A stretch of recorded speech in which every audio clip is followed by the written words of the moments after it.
Shalom, pessoal! A relva seca, a flor murcha, mas a palavra do nosso Deus permanece para sempre.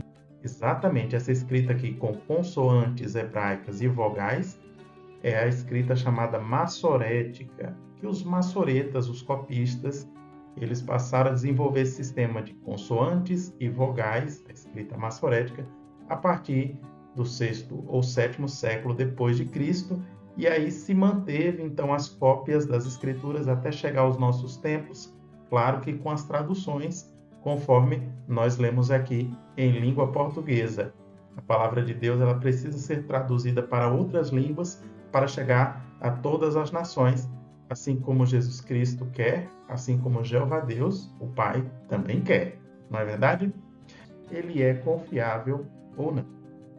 Então, para isso, é importante que a gente relembre que a Bíblia ela começou a ser composta lá nos tempos de Moisés, até então, a parte do Antigo Testamento ser escrita pelo último profeta, como Malaquias. Malaquias é tido como o último deles, sempre aparece no cânon judaico como sendo um dos últimos. E aí uma estimativa é que tenha sido escrito por volta de 430 antes de Cristo. Antes de Cristo, hein? Muito tempo. Então a Bíblia, ela, por assim dizer, o Antigo Testamento, ele parou ali a escrita a partir do ano 430 a.C. Mas as cópias continuaram sendo feitas, como eu já falei, na época de Jesus, né? No primeiro século, e assim por diante, no segundo século. E a gente vai mais para frente na corrente do tempo, até nos deparar com textos que começaram a ser escritos com as vogais. Lembra que eu comentei que o texto hebraico, por um bom tempo, era escrito só com consoantes? Pois é, texto consonantal. Aí a gente chega, por exemplo, em 894 d.C., nós temos um manuscrito que foi encontrado recentemente, organizado lá do acervo da Guenizá, dos arquivos de Firkovitch, que estão agora digitalizados também na Biblioteca Nacional da Rússia, em parceria com a Biblioteca Nacional de Israel. Até um tempo atrás, antes do conflito aí entre as nações, era possível acessar, por exemplo, um códice. O que quer dizer um códice? É como se fosse um livro, e os rolos, no caso, passaram a ser agora assentados à escrita, a cópia, no formato de códice. E aí temos, por exemplo, fragmentos como esse EVR2B100, que ele é um texto já com vogais, é um texto massorético, e ele é datado de 894 depois de Cristo, e é justamente dos pequenos ou dos últimos profetas, tá bom? E o texto posterior, então, seria menos confiável. Alguns transportam o mesmo raciocínio do texto grego para o texto hebraico. Então, eles pensam assim, olha, se o texto hebraico, texto consonantal, foi concluído lá antes de Cristo, em 430, então, quando você encontra essas cópias posteriores, já com vogais, a partir do ano 894, então, essas que vêm posteriormente aqui, 894 depois de Cristo, não seriam cópias confiáveis, porque já estão na Idade Média, já passou muito tempo, né? O raciocínio das pessoas é que se passou muito tempo, o texto posterior não seria uma cópia confiável. Mas esse argumento, ele desconsidera algumas coisas importantes. Por exemplo, vamos analisar então se haveria alteração no texto do Antigo Testamento chegou até nós, através de cópias que vieram mediante principalmente o Códice de Leningrado. Por quê? Porque ele é um códice bem completo, ele tem de Gênesis até Malaquias. Por isso mesmo a preferência por esse códice aí, bem preservado. Só que alguns ficavam duvidando. Eu acho que esse texto aí do ano 1008, ele já é posterior, muito tardio, da Idade Média. Como não encontrava, então, os rolos mais antigos, ficava aquela dúvida no ar. Mas, a partir de 1950, 1960, 70, os estudiosos, arqueólogos foram descobrindo rolos antigos que se encontravam na região do Mar Morto.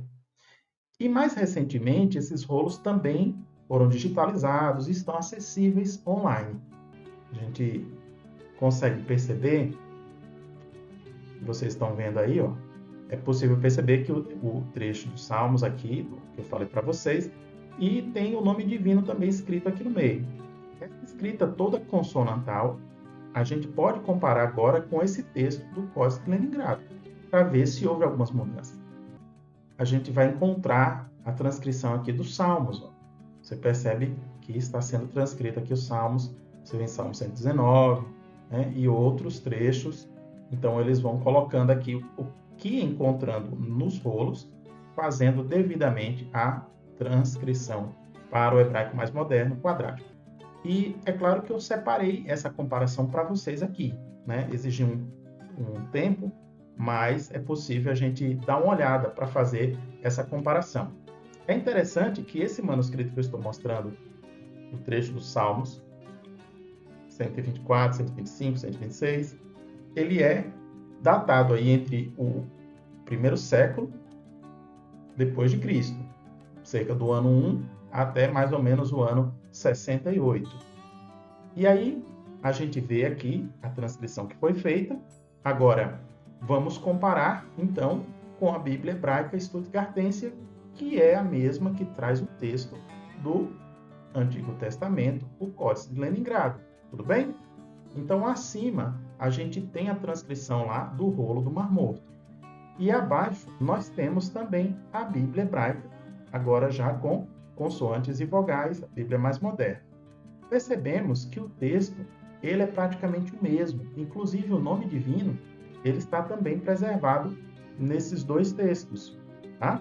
Se você comparar com mais calma, você vai perceber que o que está escrito no rolo dos Salmos, aqui do Mar Morto, com o que temos da BHS, Bíblia Hebraica Stuttgartense, que é o Códice de Leningrado, a gente percebe que realmente está o texto muito igual, muito bem preservado. Então, o fato de ter vogais dentro do texto não significa que houve uma distorção. O fato do texto de 1008 ser um texto posterior, que chegou até nós, as nossas Bíblias, ter as vogais, então, hebraicas, não significa que houve uma distorção, que foi modificado o texto a ponto da mensagem ser distorcida. De jeito nenhum. A mensagem está preservada conforme qualquer pessoa que dedique um tempo, dê atenção, pode comparar por si mesmo. Tá? Então, é muito interessante ter acesso a essas informações e ver, sim, que a palavra de Deus ela continua bem preservada. Tá? Aqui, mais um trecho para finalizar. Né? Aqui já é o Salmo 127. A gente está comparando o rolo lá do primeiro século com o manuscrito do ano 1008, já século XI. E estamos vendo que está bem preservado, inclusive, o nome divino, o nome do Criador. E é exatamente isso que alguns estudiosos já vêm apontando, como é o caso desse aqui, em crítica textual, Emmanuel Tove, ele não se posiciona a respeito do nome divino, não é esse o foco dele, ele analisa esses textos hebraicos, principalmente com consoantes e vogais, o texto massorético, e uma das conclusões, um dos apontamentos que ele dá é o seguinte, que ao longo dos séculos, o número das diferenças entre as cópias decresceu por causa de quê? Por causa da adição da vocalização, da acentuação e do aparato da massorá. Quer dizer que acrescentar as vogais e os acentos contribuiu, então, para diminuir as diferenças. Ele segue. Essas anotações acrescentaram um elemento de precisão e preveniram modificações nas consoantes. Então, o fato do texto hebraico com consoantes e vogais, texto massorético, ter sido colocado em prática, ter sido copiado, não foi ruim. Na verdade, acrescentou um elemento de precisão e preveniram modificações nas consoantes. Então, de um modo geral, a gente pode dizer que sim, o texto está bem preservado. O texto é todo perfeito, não tem nenhum ponto questionável. Há sim uma coisa aqui, uma coisa ali, que merece atenção, que vai exigir uma comparação, estudo crítico. Mas, de um modo geral, sim, o texto está muito bem preservado. Se tiver algum comentário, pessoal, então bônus adicional aqui é mostrar para vocês o códice o Damascus Crown. Damascus Crown ele é muito respeitado, muito importante, porque ele é um códice massorético que traz de Gênesis a Neemias também muito completo. Ele é uma alternativa importante Porque, assim, a gente tem sim o Códice de Leningrado, e ele é bastante completo, está bem preservado, mas é importante ter uma outra obra também com a mesma completude. E aí alguns às vezes falam assim, mas eu só confio no Aleppo Codex. De fato, o Aleppo Codex é muito respeitado na comunidade judaica, ele tem sim um conteúdo muito bom, mas talvez alguns críticos não prestaram atenção que o Aleppo Codex não contém a Torá, ele só tem parte de Deuteronômio a partir do 28:17. E aí ele segue pelos outros livros, traz os Salmos, traz os Profetas, né? Traz Malaquias, como eu falei. Então, ele não tem boa parte do texto de Gênesis a Deuteronômio foi perdido. Então, para auxiliar na consulta do Aleppo Codex, alguns também recorrem ao Damascus Scroll, como eu mostrei aqui. Mas, mesmo fazendo a comparação a esses textos, é possível perceber que a palavra de Deus está muito bem preservada. Se tiver algum comentário, alguma dúvida, alguma contribuição pertinente, respeitosa ao nome divino, fique à vontade, então, para participar aqui nos comentários. Agradeço a atenção de todos, fiquem com as bênçãos de Jeová e até uma próxima.